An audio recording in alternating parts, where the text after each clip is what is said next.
All right, everybody, welcome to this practice. It's a special full moon, Buddha Purnima, an opportunity for us to remember not only the historical Buddha and his teachings, but also recommit ourselves to a life that's not only about attaining worldly goals, but also looking for a deeper foundation. Because as we know, and just give me feedback. Today I'm traveling, so I'll keep the chat open. If at any point you're struggling to hear me, then I'll just check my internet connection. So just give me that feedback. So it's an opportunity for us to look for a deeper foundation. And as we know that, I give an example of, when you get under the cold shower, then it's just you and the cold shower and everything else and everything else that you have doesn't come to your rescue. So it's something like that, when we meet the challenges of old age and sickness and death, which is the three things that roused Siddhartha Gautama to look for something deeper in life, then you find much of what we have thought would help us turns out to not help us.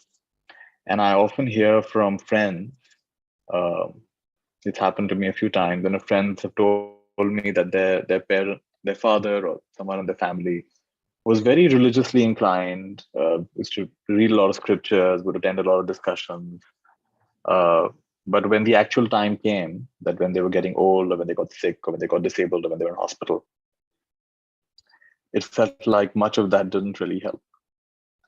In other words, just having faith is not enough. In Buddhism, this is called Shrutmaya Panya, the wisdom that comes from listening or from having faith.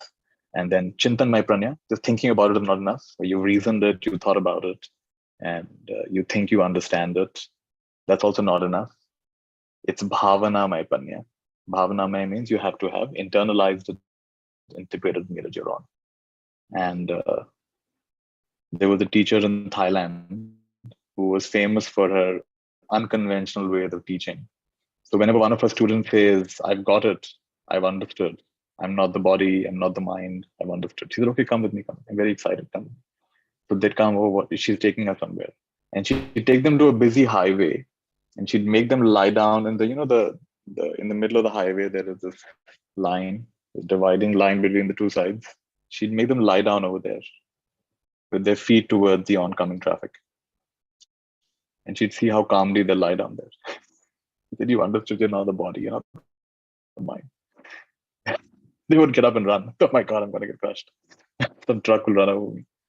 So this was a way of telling people that, don't overestimate. We should neither should we underestimate ourselves, nor should we overestimate ourselves. It's about keeping a balance. And so in today's session, which is also about the power of blessings, that's the topic we've chosen for the session. But I want to start with the Buddha's teaching. We'll do some chanting and then the Buddha's teaching. We'll read from I was thinking of reading from some other books, but the most famous book of all is the Dhammapada.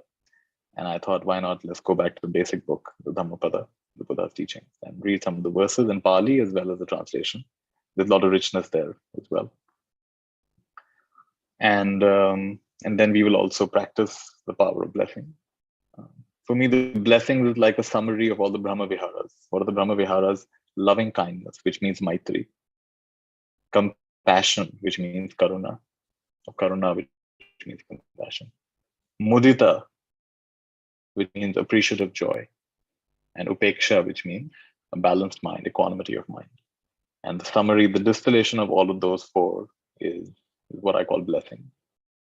And it ennobles you, it ennobles everyone around you. It creates a very high frequency, a very highly coherent state. Creates a state of well-being and peace within yourself and all around yourself. So that's what today's session is about. Let me start with the basic chant. And if you want to repeat after me, since it's Buddha Purnima, you can repeat after me if you like. No, start with it. Sometimes Zoom does noise cancellation, but in case you can hear.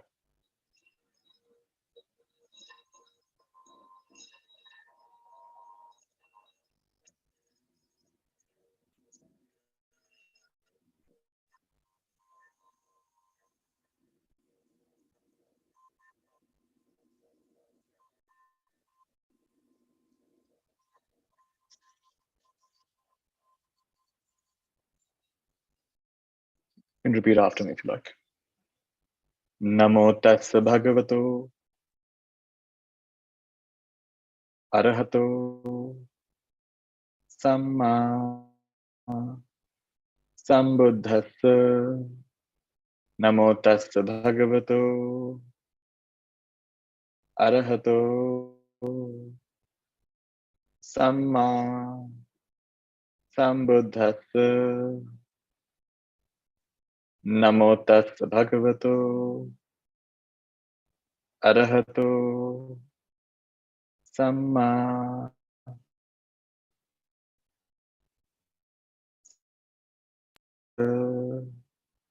which basically means homage to the blessed, noble, and perfectly enlightened one. And we will chant 3 times. Buddhang saranang gacchami, dhammang saranang gacchami, sanghang saranang gacchami. The Pali words are slightly different. In Sanskrit we say dharmang and sharanang, and in Pali it is dhammang and saranang. But anyway, any pronunciation you like can work. So you can repeat after me if you like. Buddhang saranang gacchami, dhammang saranang gacchami,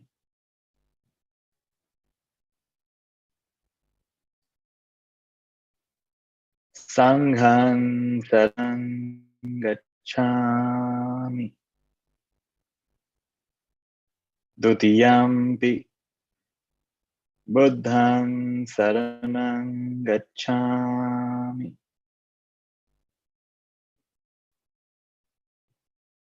dutiyampi dhammang saranang gacchami, dutiyampi sanghang saranang gacchami, tatiyampi buddhang saranang gacchami,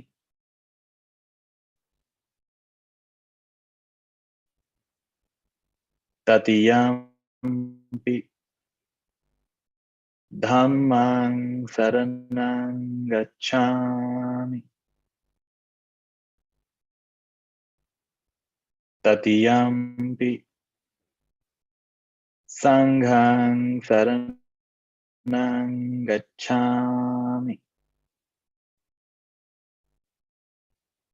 saranagamanaṃ sampunnam. Why don't you also chant the qualities of the Buddha, the Dhamma, and the Sangha? See if you can repeat after me. Iti piso bhagava arahang samma sambuddho vijjacharana sampanno sugato lokavidu anuttaro purisadhamma sarathi sattha devamanusana buddho bhagavati. Now the qualities of the Dhamma, of the Dharma. Swakhato bhagavata dhammo sanditthiko akaliko ehipassiko opanaiko pachattam veditabbo vinyohiti. And now the qualities of the Sangha, the community. Supatipanno bhagavato savaka sangho Ujupatipanno bhagavato savaka sangho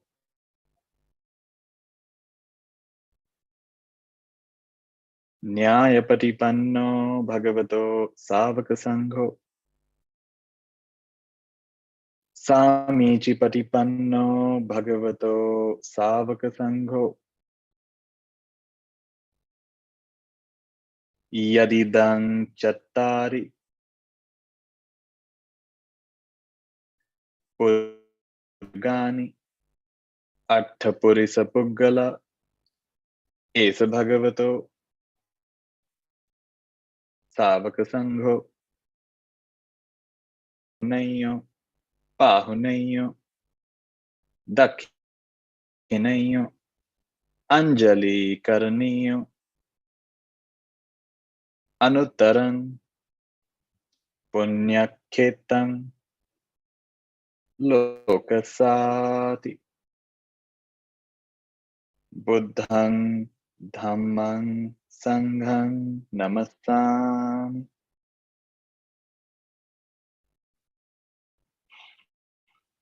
And so we chanted homage to the Buddha, and we took refuge in the Buddha Dhamma Sangha, and we also chanted the qualities of the Buddha Dhamma Sangha. These are all beautiful meanings. You can look them up. The meanings are very profound, very deep. And essentially, what we're taking refuge in is an excellent teacher, an excellent teaching, and an excellent community. And to me, this is a teacher that is not interested in creating a religion or interested in creating a new sect or interested in propagating a new philosophy. The Buddha said, my life is about two things. My life is about showing people how they suffer and helping them come to an end of suffering. So suffering and the end of suffering. This is what my life is about. That's his only aim. And he's also known as, in some traditions, he's called Bhaisajya Guru. What does Bhaisajya Guru mean? He's the ultimate doctor. The ultimate doctor. Because you see, normal doctors who are very important in our lives, they help us come out of cold and cough and flu and all kinds of diseases and all kinds of ailments and all kinds of chronic problems that we have. However, they will tell you that the root problem is, oh, you got this germ, or you got this bug, or you had that food, or you had that accident, or this happened, or that happened, or it's genetic. But the Buddha says, no, that's not the reason. What's the reason? The reason is you were born. The real reason you're getting diseases is because you were born. So then, what is the rot? What has any doctor talked about the ending that cause? So the Buddha said, let's go to the root of it. Let's end this whole problem of being born and dying to begin with. So he goes to a whole other level with it. And one of my teachers used to say that, a hungry person, you feed them. They're so grateful. But again, by evening, they're hungry. Yeah. A person with torn clothes, you give them clothing, they're so grateful. But then again, a few months later, their clothes get dirty and torn. A sick person, you give them medication, they're so grateful. But then again, a few months or years later, they're again sick. So the gift of the truth, the gift of Dharma. Now, of course, you give the gift, not everyone will receive it, but there's a chance. Like even today, we're giving this gift of Dharma. We're talking about the Buddha's teaching, which are pointing us in a slightly different direction than the rest of the world is pointing towards.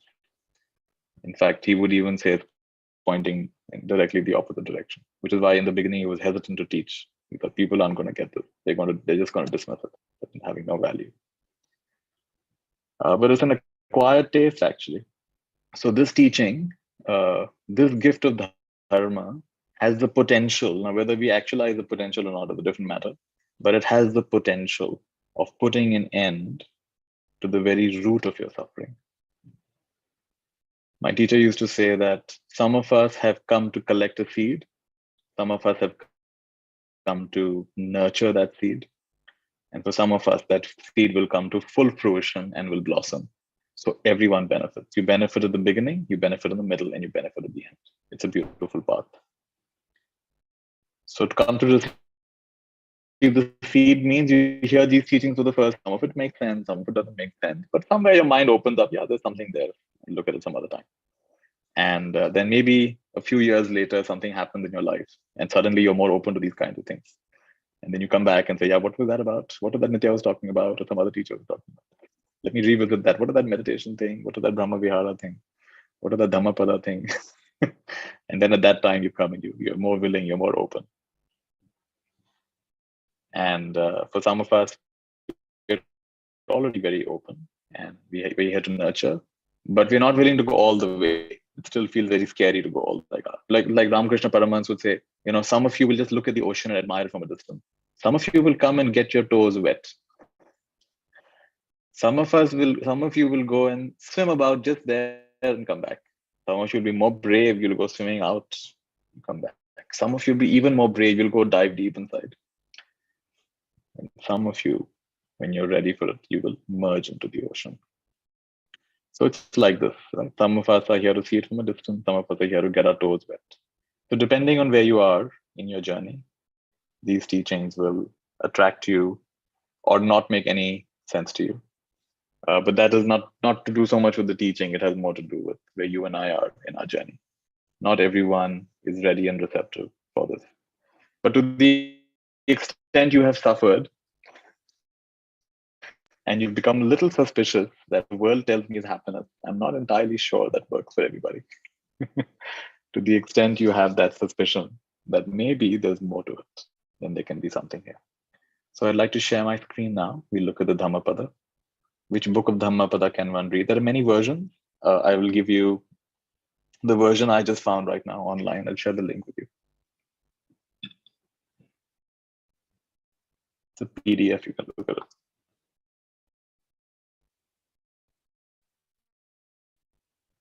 I'll also share the link on YouTube.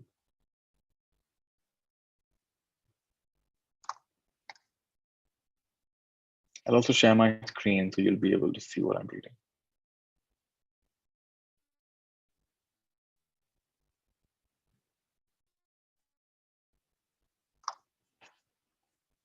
All right, let's continue.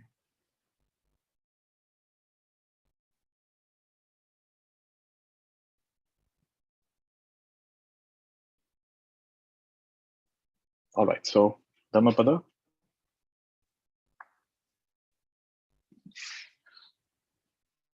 So Dhammapada is the most famous book of people think of Christianity, they think of the Bible, they think of Hinduism, think of the Vedas and the Upanishads. When they think of the Buddha's teaching, they think of the Dhammapada. But actually, Dhammapada is actually a very small book. It's actually a very minor book in the teachings. It's a collection of quotes. It's a collection of quotes and the sayings of the Buddha. So just to give you a scope, when I came across the entire length and breadth of the Buddha's teaching, I was amazed. It's actually much bigger than the Encyclopedia Britannica. That's how huge it is. And it's amazing that this was mostly, for thousands of years, it was mostly kept going by a memorization tradition, oral tradition. It was not written down until just a few hundred years back. That's fascinating. That was remembered by so many people for so many years. It was memorized. And the way they would memorize it, they would organize people into groups, right? So there would be those who would study the discipline for the monks and nuns. That's called the Vinaya Pitak, or the Pitak is like a basket. The basket of teachings to do with the ethics for monks and nuns. And that's very important because that's a whole other way of life. If some of you have either been in the armed forces or you know someone in the armed forces, you know that their lifestyle is very different from civilian lifestyle. They have a whole different way in which they conduct themselves. So in the same way, monks and nuns have a different way they conduct themselves. So there's an entire set of teachings meant for monks and nuns. And so memorizing that, the Vinaya Pitak. And then you have the Sutta Pitak, which is a collection of discourses the Buddha gave both to monks and to nuns. These are the teachings. And within this, you have the Digha Nikaya. Digha means long, so the collection of long discourses. The Majjhima Nikaya, the collection of middle-length discourses. You have the Samyutta Nikaya, connected by subject. Anguttara Nikaya, connected by numerical. A lot of things Buddha says is numerical. Eightfold Path, Four Noble Truths, 7 Factors of Enlightenment. So organized by numbers, so numerical discourses. Then you have the the Khuddaka Nikaya, which is the collection. So now Dhammapada is one of the books out of many books of the Khuddaka Nikaya. And so you get a sense of just how big, and there may be even more than I haven't fully remembered. And then you have the last section, which is the Abhidhamma Pitak, which is what the different schools of Buddhism, there were like 18 or 19 different schools of Buddhism. They all had a different Abhidhamma. They had different philosophical understanding. This came after the Buddha's time. Of course, some will argue the Buddha himself taught it to the heavens, devas, and then it was recorded. But most scholars agree that this is something that has been put together by the monks after the Buddha's time. And the different schools of Buddhism mostly agree on the Vinaya and the Sutta, and they completely have different take on the Abhidhamma, the philosophical take on how things work. So this is an interesting aspect of the Buddha's teaching. But today, let's focus on the Dhammapada. And let me chant each verse and let me give you the English meaning as well. Namo tassa bhagavato arahato samma sambuddhassa. Namo tassa bhagavato arahato samma sambuddhassa. Namo tassa bhagavato arahato samma sambuddhassa. Manopubbangama dhamma manosetha manomaya manasache paduttena bhasati va karoti va tatonang dukkhamanaveti chakkhung va vahato padam. This is the first verse. And what's the meaning of the verse? Mind precedes all mental states. Mind is their chief. Everything is mind wrought. In other words, everything is mind made, manomaya. If with an impure mind, a person speaks or acts, suffering follows him or her, applies to both genders, like the wheel that follows the foot of the ox, right? So this is the very first teaching of the Buddha. So what does it mean practically? If your mind is perturbed and disturbed, notice in your life, with an angry mind, an upset mind, a fearful mind, very agitated mind, when you have spoken and acted, has it ever led you to very peaceful and joyful results? Chances are it's only led to more strife and suffering in your life. And some people say, oh, but we have to be authentic. We have to be real. Well, all right, but then take responsibility for your mental state and don't project it onto other people because of you. No, take responsibility. Right now, I'm feeling like this. And then please help me come out of this. This is my agitation. That's authentic. Otherwise, you're projecting your stuff onto others. One thing nice I learned is called the 3 gates of speech. You check when you're about to speak, you check, is it true? Is it kind? Is it necessary? And only if your speech fulfills all those 3, it is true and it is kind and it is necessary, then it's wholesome speech. And I mess up on this all the time, and I realize that when I do mess up on it, it doesn't lead to good results. But when I do speak in terms of what is true and kind and necessary, then that is wholesome, that is helpful, that is beneficial for me and for others. The next one, I'll read the English one first and you'll understand the Pali. Mind precedes all mental states, mind is their chief. Now notice the difference. If with a pure mind, a person speaks or acts, happiness follows like his shadow that never departs. Just mute some sound.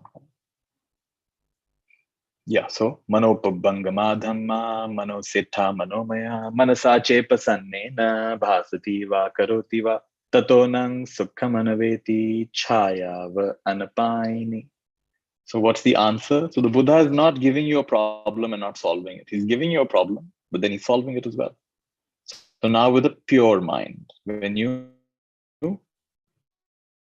because mind comes first, mind is like, just look around where you are. Right now I'm in a hotel room. I'm going to look around. Just notice, everyone try this, just look around.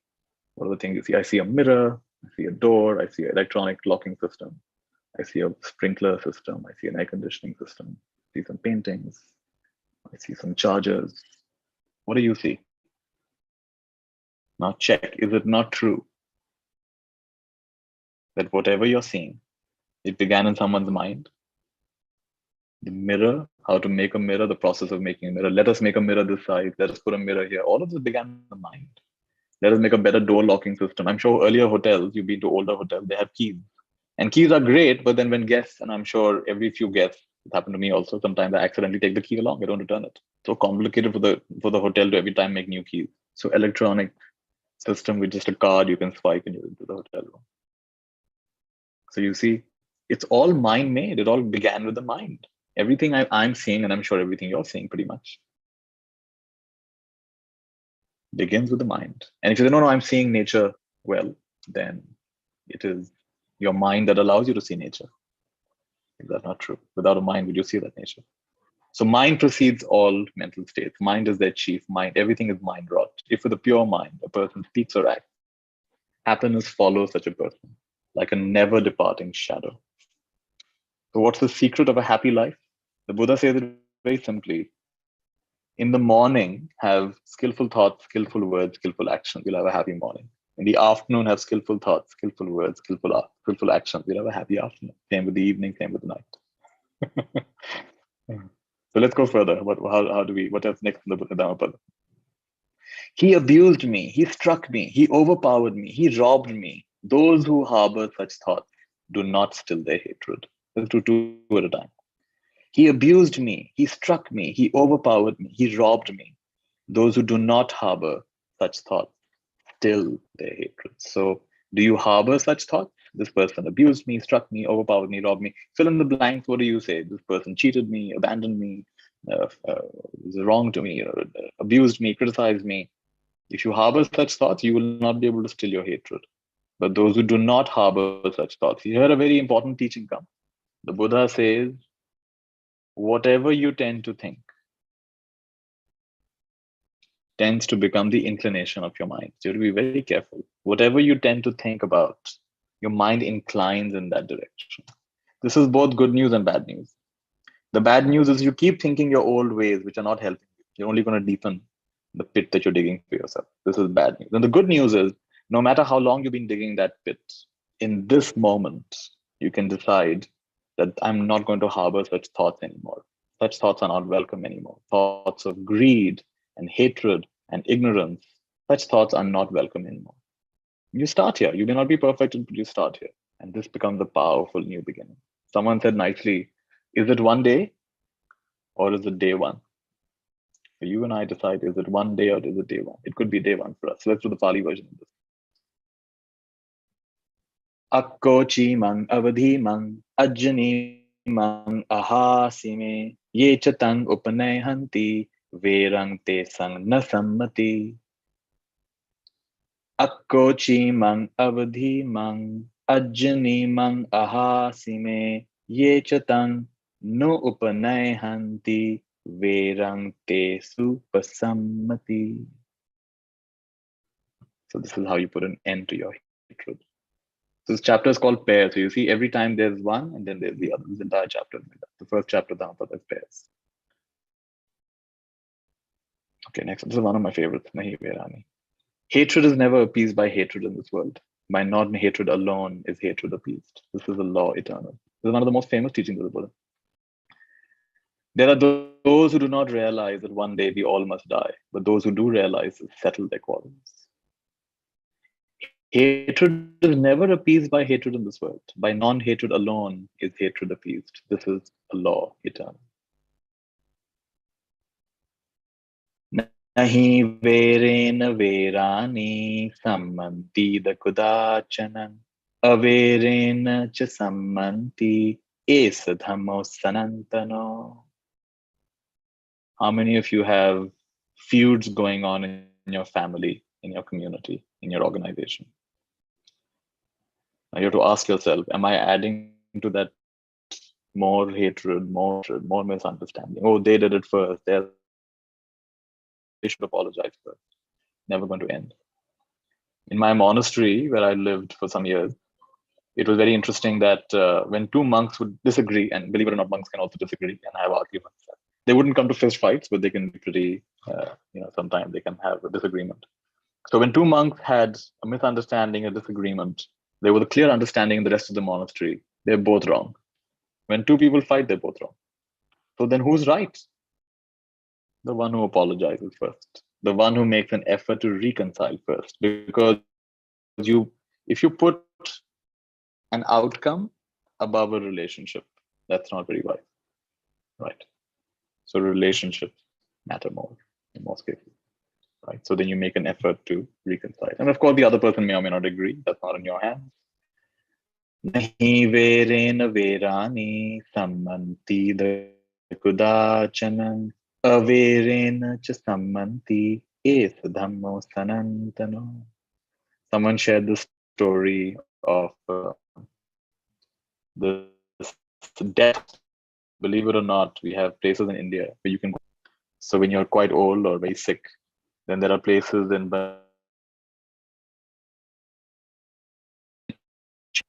check out.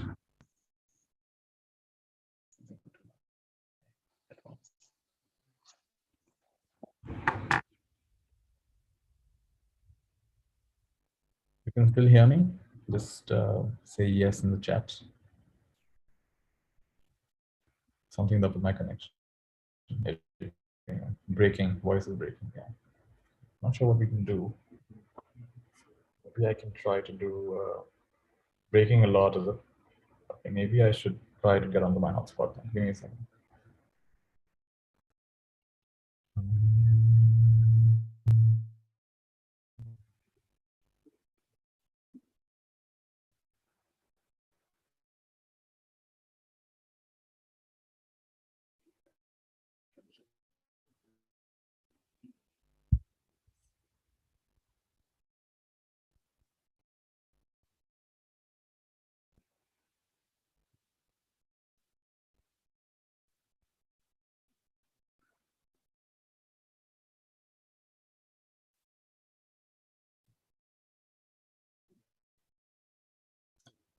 Not sure if this is any better. Is clear? Okay, let's just continue. I'm not sure what to do because it's not getting onto my hotspot. So hopefully you can at least read what's there, even if you can't hear me clearly. Or sometimes it'll come and go. It seems it comes and goes, right? It's clear. Okay, fine. That's good. So just be patient with it if you can. So there was there's a hostel in Benares where people check in to check out. Check in to check out means you go there to die. Places there are actually places in India you can go to die, and they're usually in holy places. So Benares is one of the places. So there's a story of this famous Sanskrit scholar, and he goes and he checks in to this hostel, death hostel. And he tells the warden over there, the person who's caretaker, he says, I'm very sad. He said, why are you so sad? He said, for 30 years, I've not spoken to my brother. After our parents died, there was a big property dispute. And there was a Hindi mein kehte hain Batwara, with the division of the house. And there was a lot of misunderstanding, animosity, ill will, and we stopped talking to each other. It's been 30 years. And now his death is approaching. All I want to do is just talk to him and tell him how much I love him. And so a telegram was sent inviting his brother. And luckily the brother came. And they held hands and they wept and they hugged. And that same day he died. So why wait till the very end of our life to reconcile things? We should be wiser than that. If possible, reconcile a lot earlier. Because we don't know how much time we have. So the next 6 ones, let me read again. There are those who do not realize that one day we will all must die, but those who do realize this settle their quarrels. Parecha na vijananti, parecha na vijananti, maya mithayamamase, yecha tatha vijananti, tato sammanti medaga. So if you know you're going to die, and everyone's going to die, then you don't delay in reconciling your differences. That's a mark of wisdom. So, next one. Just as a storm, the wrong spelling of storm, just as a storm throws down a weak tree, so does Mara overpower the man who lives for the pursuit of pleasures, who is uncontrolled in his senses, immoderate in eating, indolent and dissipated. So how does it go? Subhanupassing viharantang, indriyesu asangvutang, bhojanam hi cha chamatanyam, kusitang hinaviriyam, tangve passato maro, vato rukham vadubbala. So if you do these things, you're going to be overpowered by the forces of illusion. The storm will knock down a weak tree. So if you live only for the pursuit of pleasures, you're uncontrolled in your senses, you're immoderate in your eating, you're lazy and you're distracted. you're in trouble. Looks like I'm also in trouble. Now the next one. So just as a storm cannot prevail against a rocky mountain, so Mara can never overpower a man who lives meditating on the impurities, who is controlled in his senses, moderate in eating, filled with faith and earnest effort. What does it mean, meditating on the impurities? In Buddhism, one of the ways you overcome sensual desire, sensory desire. See, we have desire for food, we have desire for sex, we have other kinds of desire. So then you focus on the impure. Like for example, when food looks so great on the table, right? But the moment you put it in your mouth, you start chewing it. What is Mara? Mara is the personification of illusion and delusion, and if you like the word evil, then yeah, like everything that holds you back and confuses you. So in Buddhism, Mara is a personification of that. So food looks so good on the table, but the moment you start chewing it, you take it out like, oh, that looks ghastly. And once in a while, we all have the experience of, puking. It's like, oh God, that's what food looks like once it goes in. That's an example of meditating on the impurities. Also, the opposite sex or even the same sex, if you're into that, they look so attractive. But then individually, their hair, their nails, their teeth, their blood, their saliva, taken part by part, it's like there's nothing pure. In fact, it looks pretty impure by itself. That's how you overcome the underlying tendency towards greed. So let's read this one out. Number 8. Asubhanupasing viharantam indriyesu susamvutam bhojanam hi chamatanyam saddhang aradhaviryam earnest effort. Tangve napasahati maro vato selam vapapatan. So just like a cliff rock face, the wind cannot knock it down. Just so if you practice like this, then the Mara cannot overcome. Number 9. Whoever is depraved, devoid of self-control and truthfulness should don the monk's yellow robe. He surely is not worthy of the robe. Now this is actually more for the monks. Pretending to be a monk, but you're inwardly depraved, you have no sense control, you're not truthful, you're not worthy of the monk. But whoever is purged of such depravity, well established in the virtues, filled with self-control and truthfulness, such a one is indeed worthy of the monk's robes. Anikasavo kasavang yovathang paridahasati appeto tammasachena naso kasava marahati. It's been a while I've recited these, so I'm not getting them clearly. Yocha vantakasavasa silesu susamahito upeto dhammasachena save kasava marahati.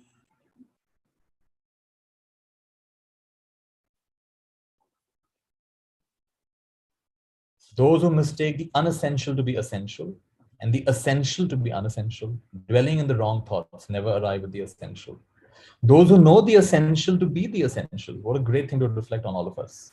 What is unessential and what is essential? Those who know the essential to be essential and the unessential to be unessential, dwelling in right thoughts, they do arrive at the essential. Asare is unessential. Asare, sara matino, sare, cha sara dasino, te saran nadhigachanti michha sankappa gochara. So they're on the wrong path. How about this one? Sarancha sarato nyatva asarancha asarato. So that which is essential is seen as essential. That which is not essential is seen as not essential. Te sarang adhigachanti samma sankappa gochara. The right thought, correct thought. How beautiful these teachings are if you reflect on them. Just as rain breaks through an ill-thatched house, so passion penetrates an undeveloped mind. Just as rain does not break through a well-thatched house, so passion never penetrates a well-developed mind. Yatha agaram duchanam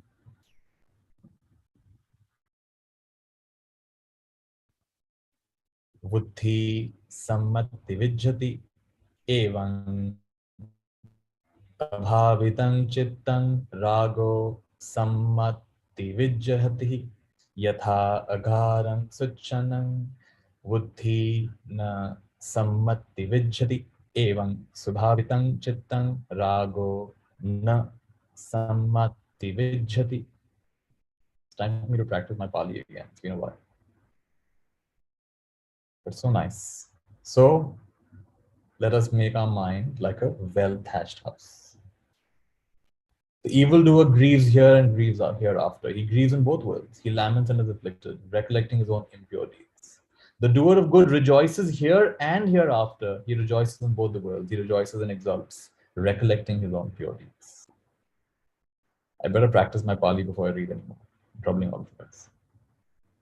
The evildoer suffers here and the hereafter. He suffers in both the worlds. The thought, evil have I done, torments him, and he suffers even more when gone to the realm of woe. The doer of good delights here and hereafter. He delights in both the worlds. The thought, good have I done, delights him, and he delights even more when gone to the realm of bliss. Right now, everybody, if in the next minute you were to die, you yourself know what your destination is going to be. Nobody else has to tell you this. You know how heavy or light or mixed up your karmas have been. You're only accountable to yourself. Doesn't matter what anybody else knows or doesn't know. I've actually had a near-death experience, in a way more than once. And I saw my own mind in those moments, and I could see it's a perfect reflection of how I've lived my life. I can see the bright parts, I can see the dark parts, I can see the mixed parts. So we have to only be accountable to ourselves. And today's Buddha Purnima is a good time for us to reflect on that. Much though he recites the sacred texts, but acts not accordingly, that heedless man is like a cow who only counts the cows of others. He does not partake of the blessings of a holy life. Little though he recites the sacred texts, but puts the teachings into practice, forsaking lust, hatred, delusion, with true wisdom and emancipated mind, clinging to nothing of this or any other world, he indeed partakes of the blessings of a holy life. We have done chapter 1 of the Dhammapada. Well done. Ta-da.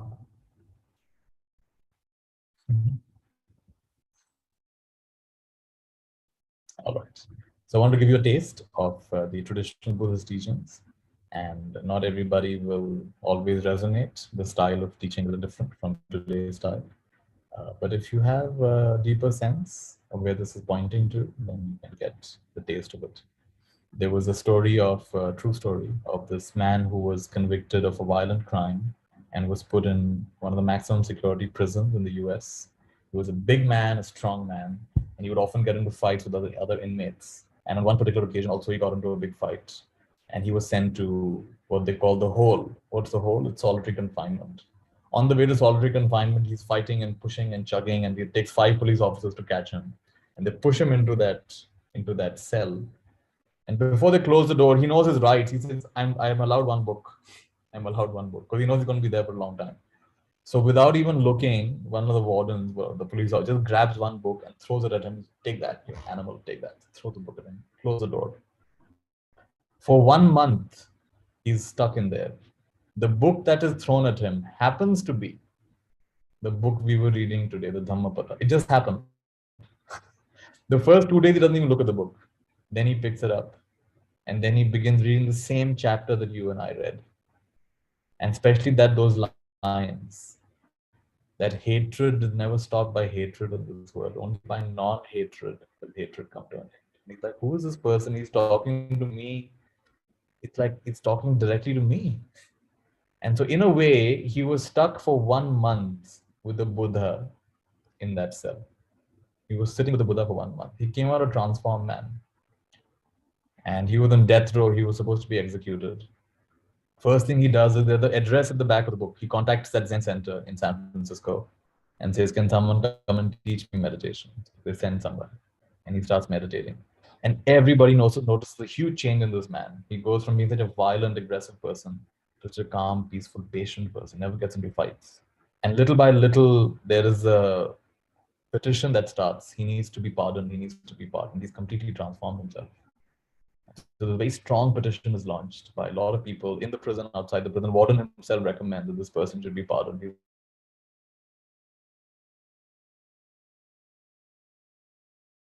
is too much. And he put it along with the stories. And meanwhile, he becomes himself a Zen teacher, and he writes books and he helps people. But the time comes, it says my connection is unstable. I'm not sure if you can hear me. But a time comes when they can't stop it. The governor does not pardon him, and he has to go through that. And they ask him for his final thoughts, and he's like, no, this is exactly what the Buddha taught. I made a lot of bad karma, so I have to pay the price for it, and I'm going to go very peacefully. So he makes peace with his own death. He doesn't go fighting and kicking and shouting and screaming. So they're not able to stop his execution. He does get executed. But I found that so powerful that he was stuck for 1 month in the room with the Buddha, with the Dhammapada. So these teachings, while they're quite old, they have a lot of power, a lot of validity, because they talk about universal things. So yeah, if you like, get an online version. There are so many versions of Dhammapada. Just Google Dhammapada, you'll get a PDF. You can buy Dhammapada. And then just see if those teachings speak to you. Open a random verse. Read one verse a day if you like. They're very short verses. And the best versions are those which come with story. Because actually every verse, there's the context. It's not just spoken randomly. There's a whole story behind why the Buddha said what he said. So it's fun when you read the Dhammapada along with the stories. That's actually good curriculum for all of you. If you want to every day read one verse of the Dhammapada and the story associated with it, you get a very beautiful taste. So between this Buddha Purnima and the next Buddha Purnima, you will have learned a lot about the Buddha's teaching and the time he lived and the context of that time. It will make a lot more sense to you. So that could be something that you want to look into. Let's get on to the topic for today, which is the power of blessings. And so this is going to be the more practice-oriented part of the session. And just want you to shift now from the head to the heart. Literally shift your, feel as though you're looking at me through your heart. Take a breath.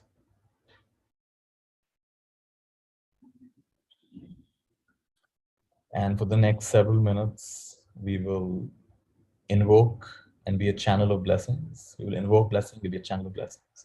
And we'll fill and suffuse our life with blessings. Blessings is all that's good, all that's pure, all that's clean, all that's beautiful. These are blessings.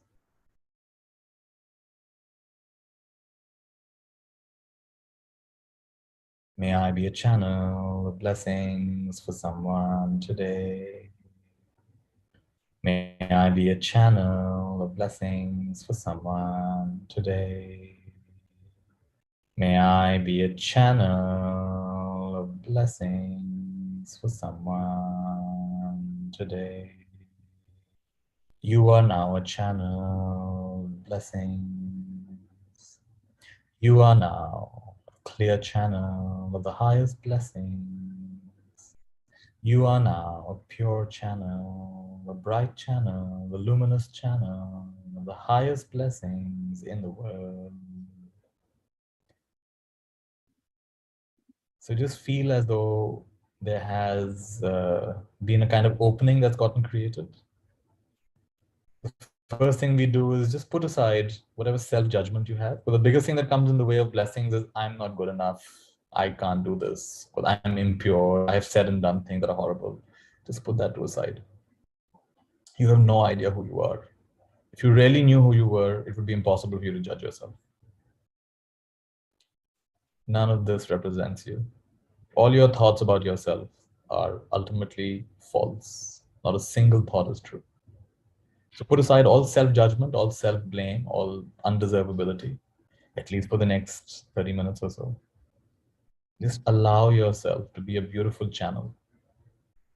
You know, I'll give you an image, the powerful image in Buddhism of the Bodhisattva. In this case, I'll take the name of Tarama, Ma Tara. Tarama is a great Bodhisattva, like a Buddha, like a female Buddha actually. And she wants to rescue you. She wants to save you. And you are like a baby, and you are in a small little basket, small little floating basket. And you're being carried away by the current of the river. And Ma Tara is your mother, and she wants to rescue you. And you're crying out for help, help me, help me. And Ma Tara is running after you. There's only one problem. In this story, Ma Tara doesn't have hands. She's waiting for you to reach out. You have to grab onto her. She's running along with you. The river is carrying you away. And you're crying, but you have to hold on to her. She's right there with you, but you have to hold on to her. So for me, what this means is all the help is there, all the teachings are there, all the blessings are there, but you have to want them. They can't be forced onto you. If you persist in your folly, if you persist in your old way of thinking and doing and everything, then how will you have access to this? How will you benefit from this? So now for the next 30, 40 minutes, we will open ourselves up. So say with me, I deserve all that is good. I deserve all that is beneficial. I deserve the highest, purest blessings in the world. The rest of my life is bound to be the best of my life. I'm here to live my most blessed life, beautiful life. And so it is, and so it is. So just by saying that, something has shifted. You're no longer in your usual world. You're now in the world of blessings. You're surrounded by luminous energies. You're surrounded by luminous lights. You may be outwardly in the same room, but actually something has shifted. The whole atmosphere of your room is swirling with blessings, swirling with your guardian angels, your ancestors, your teachers, your guides. And they all want to pour all this knowledge into you. They want to pour all this blessing into you. They want to pour all this power into you, this beauty into you, this guidance into you, this confidence into you. So would you be willing to receive? So for the next few moments, just receive. Can you just be open? So open up your third eye. Open up the top of your head. Open up your heart. Open up your throat. Open up your solar plexus. Open up your navel center. Open up the base of your spine. Open up the palms of your hand. Open up your fingertips. Open up the soles of your feet. Open up your toes. Open up your joints, your knee joint, your hip joint, your elbow joint, your shoulder joint. Open up all the joints, your jaw joints. Open up to the light. Open up to the blessings, open up to the guidance.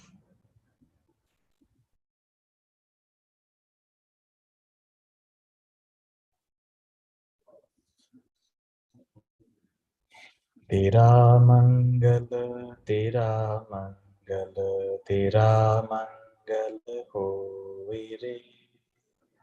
Tera mangala, tera mangala, tera mangala hoye re.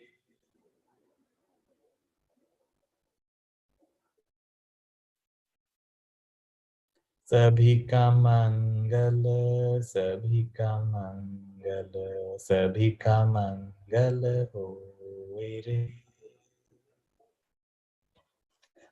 And I want you to sense that this is not a static energy field. This is a dynamic energy field. This is an intelligent energy field, highly intelligent. It was just waiting for you to open. And now it's going to start swirling and moving and flowing in you. It's going to move in you to heal you, physically heal your emotions, heal your thinking process, heal your habits, heal your belief systems, heal your assumptions. It's going to start swirling within you, healing you at a very deep level, the deepest possible level. And not just you, it's also through you, it's moving in your family, it's moving around you, moving through all the rooms of your house or wherever you are. It's connecting with the hearts of everyone in your life. It's creating an alchemy, a change, transformation in the hearts and lives of everyone around you, all your loved ones, all your friends. And all I want you to do today is just to be open and receptive and allow yourself to receive through the top of your head, through your eyebrows, through your throat and your heart, and your solar plexus and your navel and your tailbone, and all your palms and hands and joints and everything. Just receive all this light and this beauty.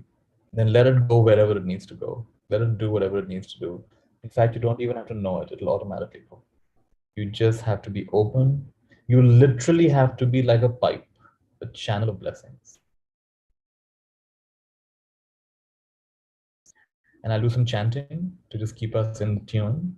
But all you have to do is to be relatively quiet, open and receptive. If your mind goes anywhere else, just come back here and say, I'm just here to receive blessings now. And I'm here for the blessings to move through me and get transmitted wherever they have to go. And truly believe me, this is not just a nice idea. It actually is a technology. It's a profound technology. Technology of healing, a technology of empowerment, technology of enlightenment. So just be relatively quiet, quite open, quite receptive, and let this energy move through you the way it needs to. Let the blessings move through you. Om tare tu re soha. Om tare tu re soha. Om tare tu re soha. Om tare tu re soha. Om tare tu re soha. Om tare tu re soha. Om tare tu re soha. Om tare tu re soha. Om tare tu re soha. Om tare tu re soha. Om mani padme hum. Om mani padme hum. Om mani padme hum. Om mani padme hum. Om mani padme hum. Om mani padme hum. Om mani padme hum. Om mani padme hum. Om mani padme hum. Om mani padme hum. Om mani padme hum. Om mani padme hum. Tera mangala, tera mangala, tera mangala hoye re. Tera mangala hoye re. Tera mangala, tera mangala, tera mangala hoye re.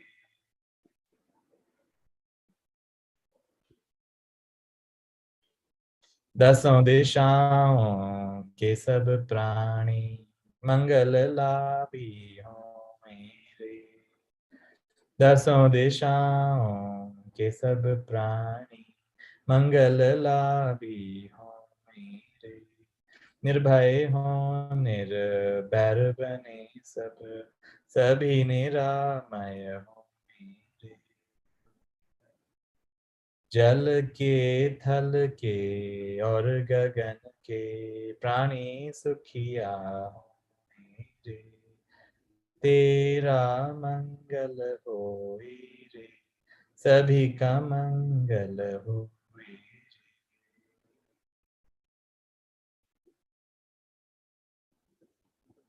and just allowing yourself to receive infinite blessings, infinite blessings.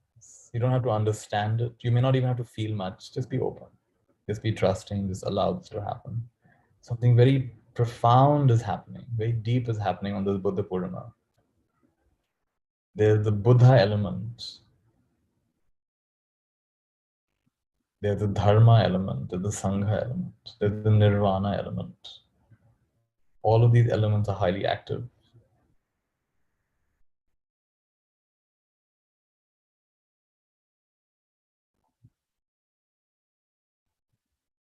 May you be saturated by the Buddha element.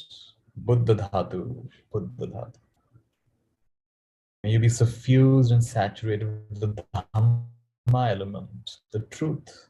Dhamma Dhatu. Dhamma Dhatu.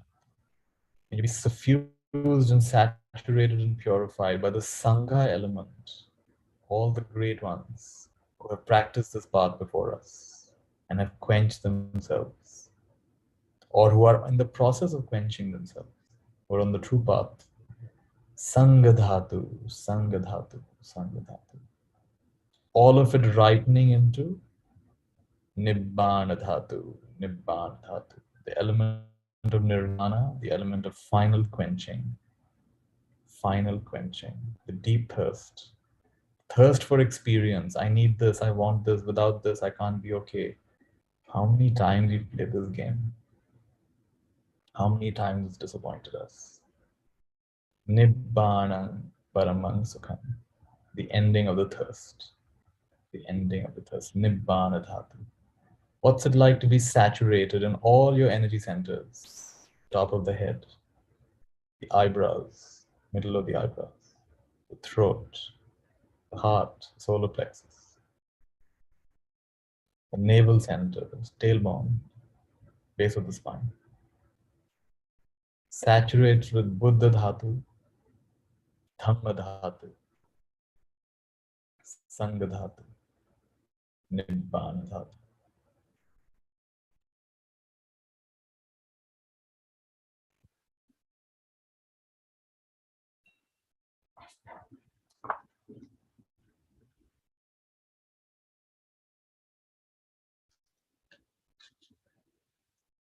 Sabba buddhanubhavena, sabba dhammanubhavena, sabba sanghanubhavena, buddha ratana, dhamma ratana, sangha ratana, tinnanang ratana, anubhavena, chaturasati, sahasra dhamma, khandanubhavena, pitaka, tayanubhavena, jinna, savakuna sabbete roga, sabbete bhaya, sabbete antaraya, sabbete anupaddava, sabbete dunnimitta, sabbete avamangala, vinasantu, ayuvaddhako, dhanavaddhako, sirivadhako, yasavaddhako, balavadhako, vannavaddhako, sukhavadhako, kotu sabbadati.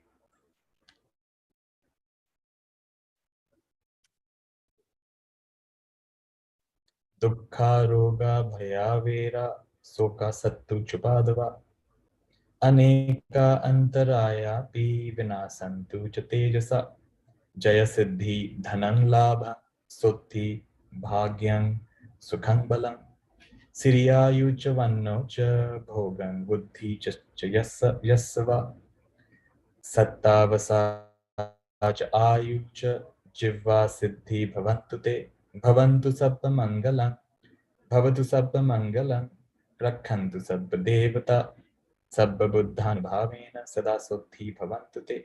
Bhavatu sabba mangalam, rakhantu sabba devata, sabba dhamman bhavena, sada suddhi bhavantu te.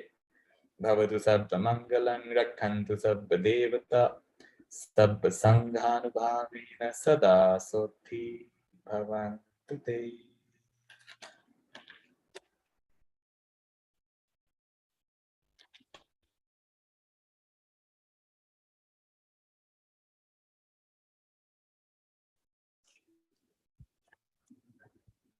The next purita is designed to let go of all your fears, especially the fears you get at night, nightmares, either in the sleeping state or in the waking state.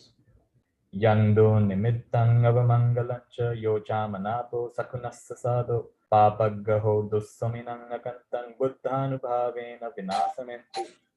Yando nimittang avamangalancha. Give me a moment.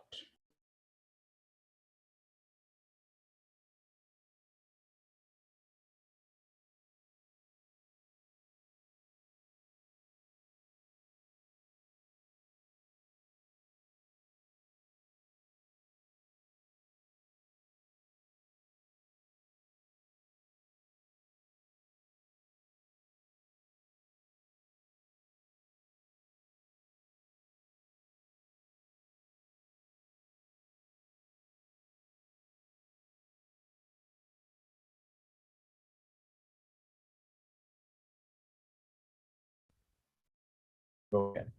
Yandun nimittam avamangalanja yochamanapo sakunassa sadhu papaggaho dussaminangakantam buddhanubhavena vinasamentu yang dun nimittam avamangalanja yochamanapo sakunassa sadhu papaggaho dussaminangakantam dhammanubhavena vinasamentu yang dun nimittam avamangalanja yochamanapo sakunassa sadhu Papaggaho dussaminangakantang sanghanubhavena vinasamettu. End to nightmares. No more nightmares. Only good dreams. Or no dreams.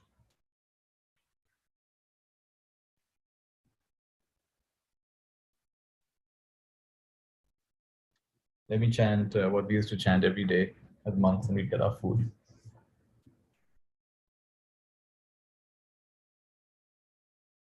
Yatha varivaha pura paripurenti sagarang evameva itotinang petanang pakapatti chitang pakitang toihang kipameva samichatu sabhe purentu sankhappa chando panaraso yatha manijo tiraso yatha sabhitiyo vivajantu sabbarogo vinasatu mate bhavatvantarayo sukhi diga yugo bhava Abhivadanasilis nichang vadapachai no chattaro dhamma vadanti ayuvanno sukhan balan. Anga hong bang zagur bam siddhi hong anga hong bang zagur bam siddhi hong anga hong bang zagur bam siddhi hong anga hong bang zagur bam siddhi hong Anga hong vajragur padma siddhi hong anga hong vajragur padma siddhi hong anga hong vajragur padma siddhi hong anga hong vajragur padma siddhi hong. So what's it like to be a channel of blessings? And let's shift into spreading the blessings more intensively and intuitively and intentionally. So infinite blessings to, let me give you 3 examples. I'll open it up for some of you. Infinite blessings to every single one of you, wherever you are, live or recorded, in this precise moment. Infinite blessings pouring into you in a more profound way than you can imagine.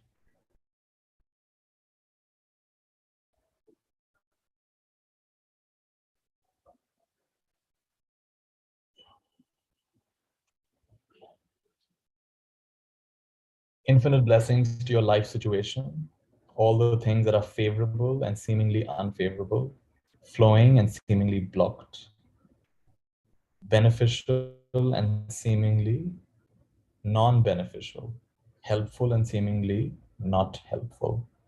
Infinite blessings to your entire life situation.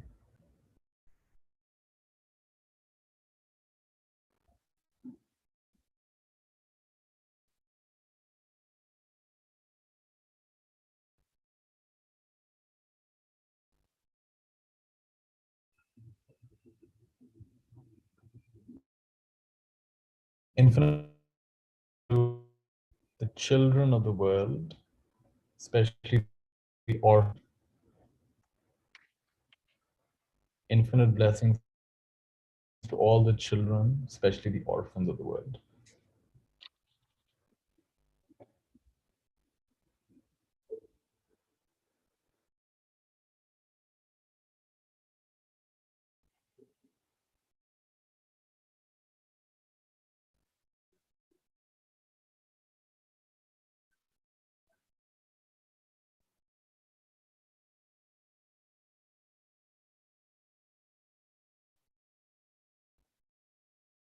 And I'd like you to either think of specific places where you want to send these infinite blessings, or you can share them in the chat, infinite blessings too. Otherwise, just go ahead and focus. It could be for the trees and plants. It could be for Mother Earth. It could be for someone in your life who you know is struggling. It could be for a set of people. It could be for the conflict in certain parts of the world. It could be for certain countries that are suffering economically. And then allow yourself to just focus on that for a few moments or even longer. Just let these blessings flow through you.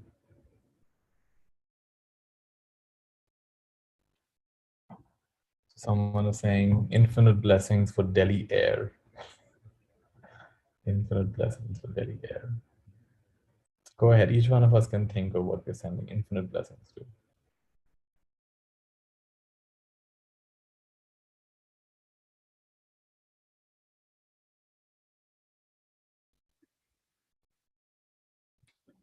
I'll do a chant as we're doing these blessings.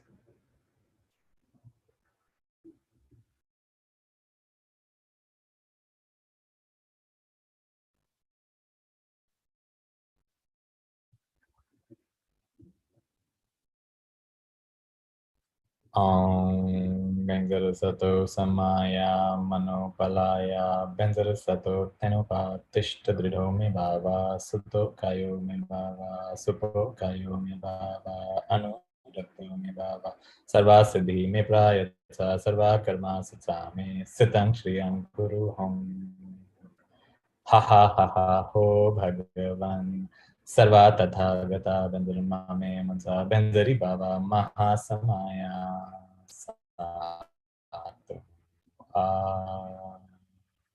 Benzara Sato Samaya Manopalaya Benzara Sato Tenopa Tishta Dridho Me Bhava Suto Kayo Me Bhava Supo Kayo Me Bhava Anurakto Me Bhava Sarva Siddhi Me Prayatsa Sarva Karma Sutsame Sitang Shriyang Kuru Hum Ha ha ha ha ho Bhagavan Sarva Tatha Gata Bendara Mame Mansa Bendari Bhava Mahasamaya Sato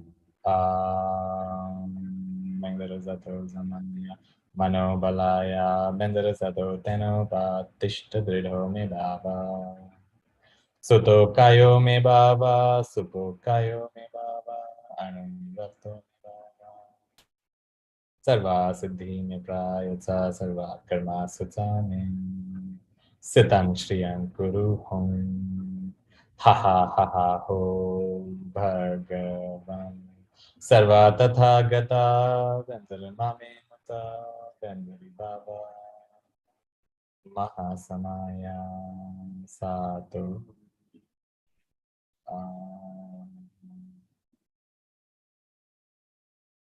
Infinite blessings. Aruttaram Jyoti, Aruttaram Jyoti, Thanipparam Karunai, Aruttaram Jyoti, Aruttaram Jyoti, Aruttaram Jyoti, Thanipparam Karunai, Aruttaram Jyoti, Aruttaram Jyoti, Aruttaram Jyoti, Thanipparam Karunai, Aruttaram Jyoti.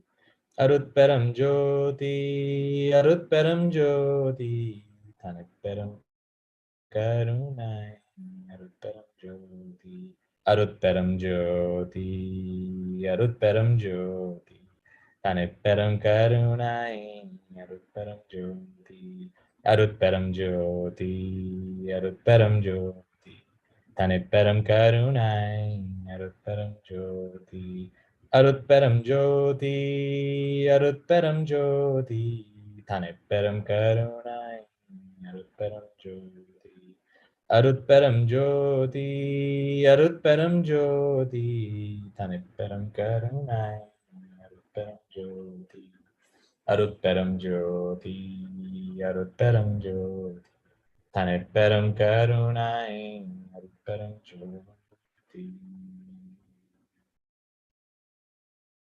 Om Kriya Babaji Namo, Om Kriya Babaji Namo, Om Kriya Babaji Namo, Om Kriya Babaji Nama, Kriya Babaji Nama, Kriya Babaji Nama, Om Kriya Babaji Nama, Kriya Babaji Nama, Om Kriya Babaji Nama, Kriya Babaji Namo, Om Kriya Babaji Namo.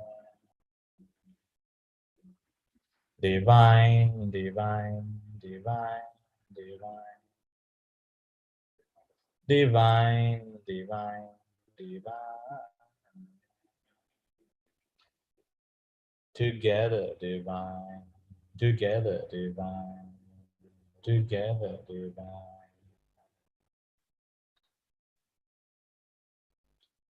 There's a beautiful chant in the Buddha's teachings, which is saying that by any good actions I have done, by thoughts, words, and actions, any good action I have done, wholesome action, beneficial action, skillful actions, selfless action I have done, by the potency of that, the power of that, the truth in that, the love in that, the compassion in that, may I forever associate with the wise. May I not associate with the fools, and forever associate with the wise. Why is it so important to associate with the wise? Because we tend to get influenced by the people around us until we come to a certain stage in our practice. So if you like this intention, then you can repeat it after me in Pali. Imina punya kammena mame bala samagamo satang samagamo hotu yava nibbana pattiya. Imina punya kammena Mame bala samagamo satang samagamo hotu yava nibbana pattiya. Like, for example, the last 15, 20 minutes, you've been tuning into blessings. You've been blessing yourself, blessing the world, blessing this and that. That's very beautiful karma. That's very potent. So dedicate that. If you're not sure about what to dedicate, you dedicate that. So again, Imina punya kamena mame bala samagamo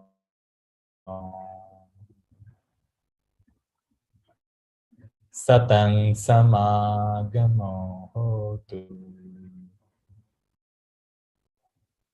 yava nibbana pattiya. Sad, sad. May it be so. May it be so. You know, sometimes I just want to speak a little personally. Sometimes when I look at my life, I say, it's amazing that from birth onwards, I have been so supported. I was born to a family which was not very religious, but very open-minded, very interested in the truth. My father used to read a lot of books on how to live a good life, and he even is very diligent in applying the learnings. My mother was very open-minded, supportive, helpful in encouraging me to do whatever I wanted. I ended up going to schools where this part of me was encouraged. I went to many schools, not all of them were supported, but the biggest chunk of my schooling was in an Aurobindo ashram school in New Delhi called Mirambika. And very supportive, the teachers there, the companions there, the atmosphere there, very supportive for a young mind to not lose its way, to remain inquiring, remain open, remain receptive, remain pliant, remain flexible. So something was preserved there, some good values and virtues were imbibed there. And then going on to, you know, getting exposed to meditation quite young, and Vipassana, and then serving in courses, and then teaching other children meditation.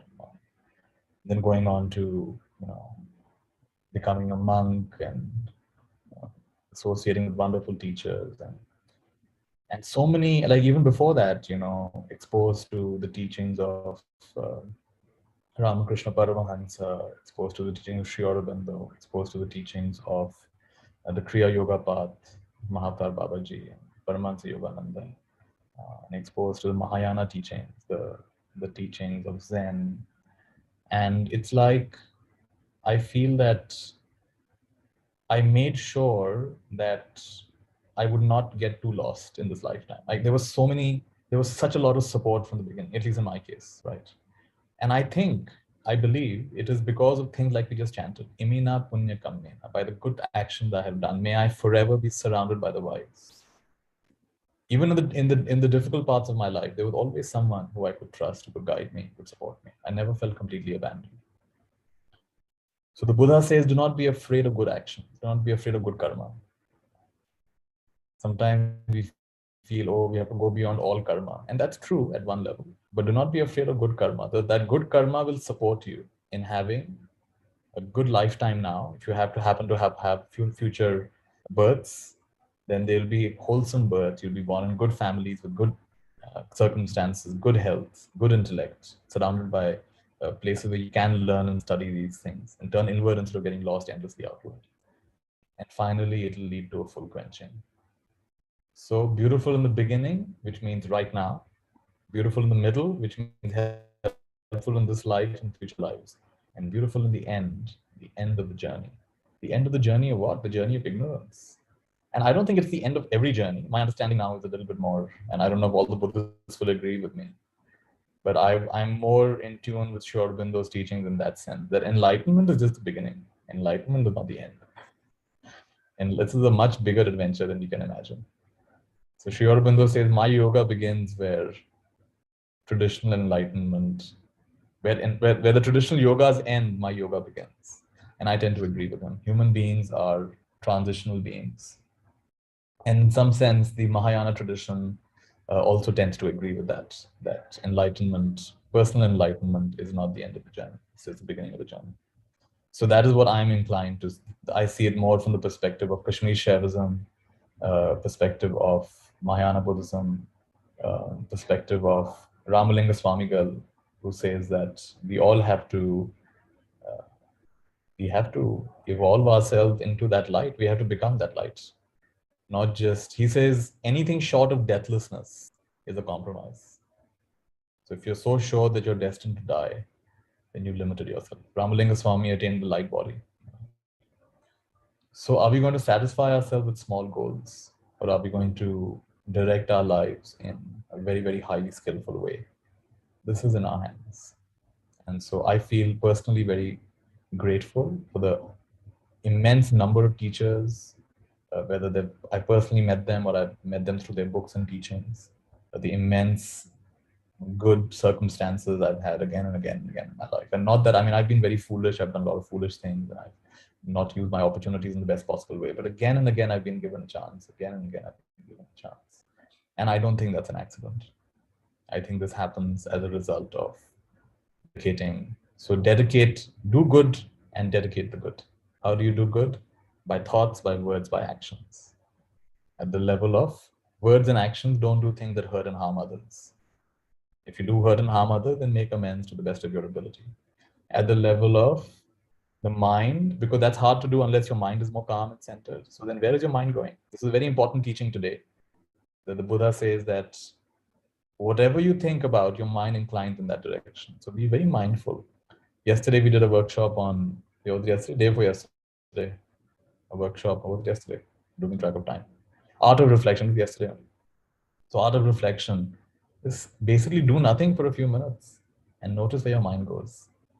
It's giving you an example of, I tend to think about sports. I tend to think about money. I tend to think about sex. I tend to think about, this is the inclination. So be mindful, because that's going to become the inclination. Before you know it, that'll be the inclination of your mind. And so purposely incline your mind towards what is true, what is beneficial, what is skillful, what is essential, what is not essential. Incline your mind. I like to say there are 3 good places you can incline your mind. Number 1, incline your mind towards states like gratitude. Today we're talking about blessing. So states like blessing, gratitude, compassion, love, peace, joy. Gratitude with a nice thumb, or even blessings with a nice, just contains most of those things. Incline your mind towards healthy, wholesome mind states like that. Number 2, incline yourself toward the present. What's happening in the now? What are you seeing, smelling, tasting, touching? I mean, someone has spent, like my dinner just arrived. Someone spent a lot of time making that dinner. Can I taste it? Can I really enjoy that salad? Can I really enjoy that rice? Can I really taste it? Each bite. Then that is the now, right? And of course, within the now, notice your mind states and body states. That's where wisdom comes from. reflecting on what's happening now. And finally, reflect on who's reflecting. Reflect on who am I? What is this? 3 good places. If you want to grow in wisdom, incline your mind towards skillful thoughts and what's happening now, and the source of this now. Who am I? What is this? That would be a good summary of, this would be my summary of Shila Samadhi Panya, which is the essence of the Buddha's teachings. Sabba papas akaranam kusalas upasampada sarchitte pariyodapana etam buddhana sasa. This is the, when an old woman asks the Buddha, I don't understand your complicated teachings. Let me simplify it for you. I just teach 3 things. Sabba papas akaranam. Do not do anything intentionally to hurt or harm anybody.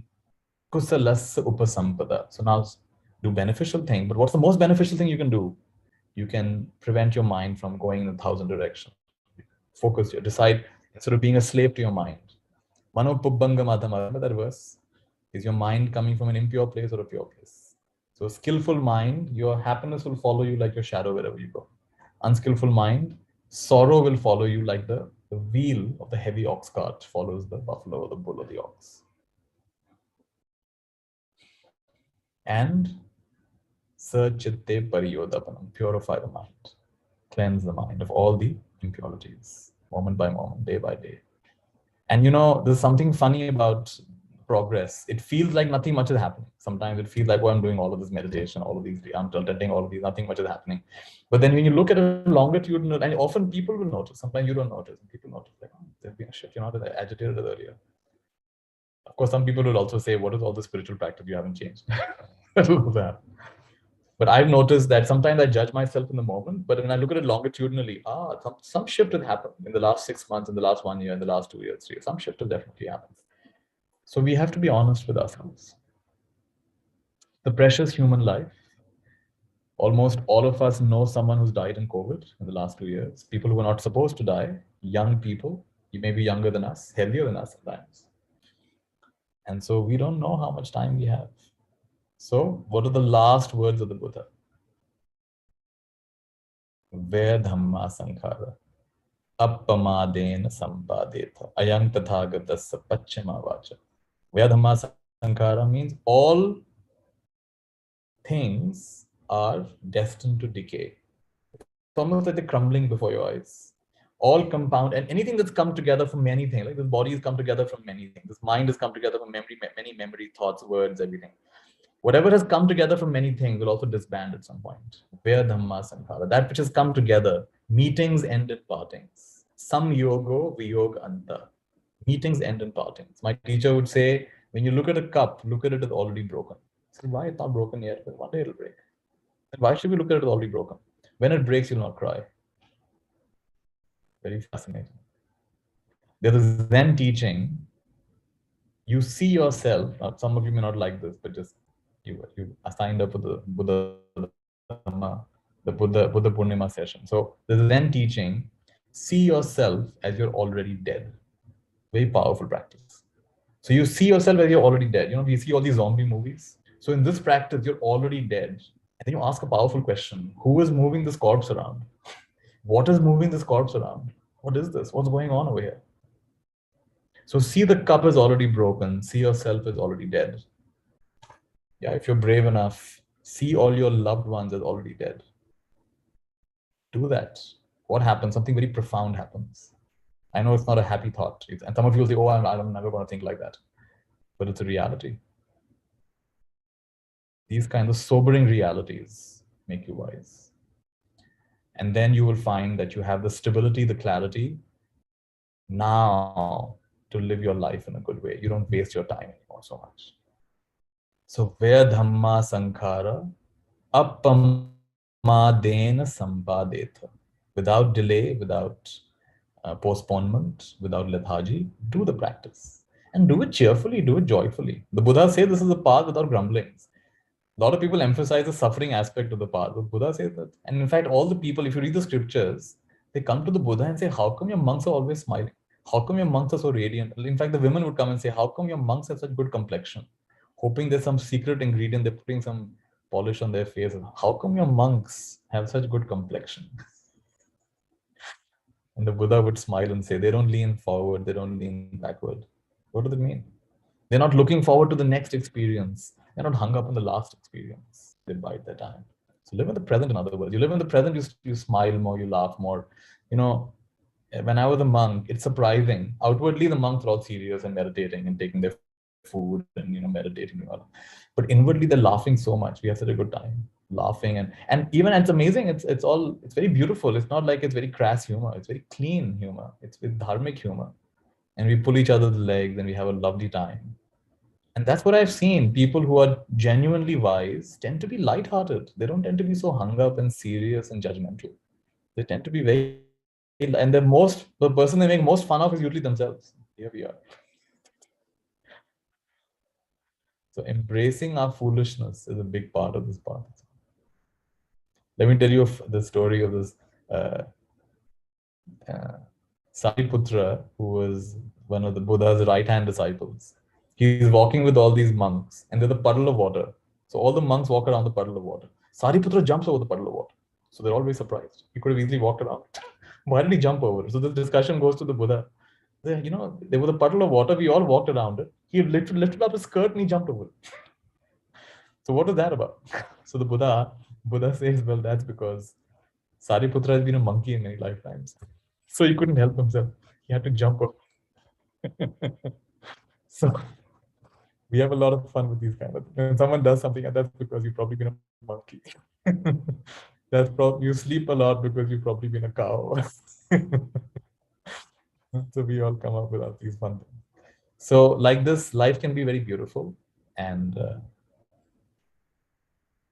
there was this fun saying that, if you're a lazy monk, so 3 categories of monks, okay? So there's lazy, there is diligent, and then there's excellent, right? So the lazy monk, and lazy monk doesn't mean he's a bad monk. He's a good monk, but he's a lazy monk. So he's a lazy, he follows all the rules, the basic rules of the monastery and the sun. You follow the rules, but you're lazy when it comes to your practice. So you avoid meditation, all that stuff. So outwardly, you're doing everything fine. The lazy monk. Lazy monk becomes a king. But the very act of keeping good ethics, of not hurting, harming anybody, becomes a king means you have an amazing future life. In terms of this world, you have an amazing future life. A diligent monk, what word did I use earlier? Diligent monk or a well-practicing monk is born in a heavenly realm. And that heavenly realm is far beyond. It's like your ant cannot compare with a human. So that Devic realm, you cannot, in your brightest, most luminous states, you're accessing Devic bliss and Brahmanic bliss. So you'll start realizing, in fact, I noticed this when I first learned meditation. I suddenly lost interest in music because the bliss of meditation was so much better than any music. Music couldn't compare. It took me a long time to come back to music. Music just lost its flavor for me. The music just doesn't match. And some of you, of course, the musicians, music is very divine. Yes, it is. But the normal way of listening to music, of just trying to get into an emotional state, that just did not come close to presence. Music can also be a powerful path for sure. And so you're born in a heavenly realm. And then the excellent monk, there is no future birth. It's done right now. So if you can, at the very least, clean up your words and actions, then you have a good life now, blameless life now, and you have a very beautiful future life. If you start concentrating the mind, some of us are learning, we have a 6-month course going on, Meditation Superhighway, and we're learning to access deeper meditative states. Oh, then you're generating very powerful momentum for this life and future lives. And ultimately, even that's not the highest. You then check, who am I? Who is the one? What is all of this? Who is the one who's practicing? Who's the one who's doing all of this?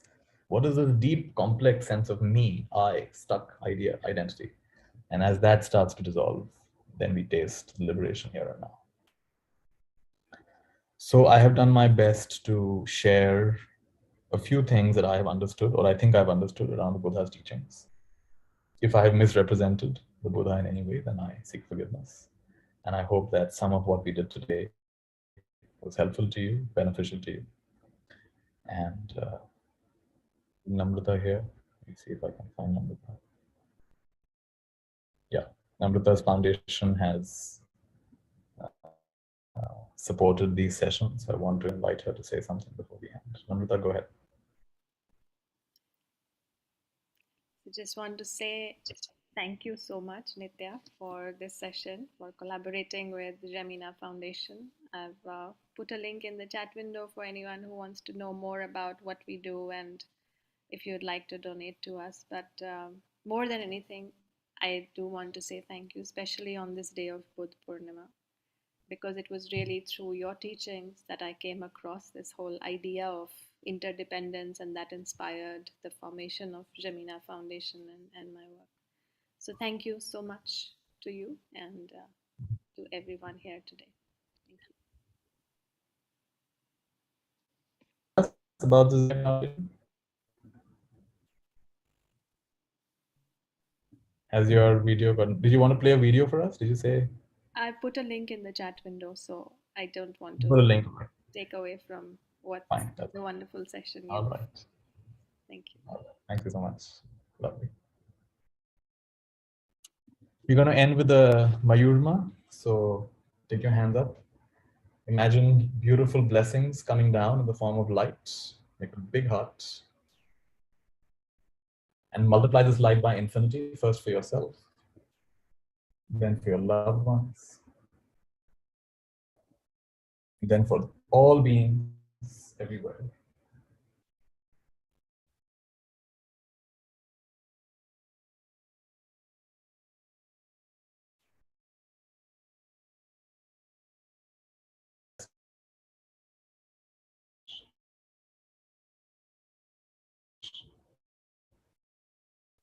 Take a deep breath and let go of that wish. Send it out into the infinity. And so it is. Mayurma.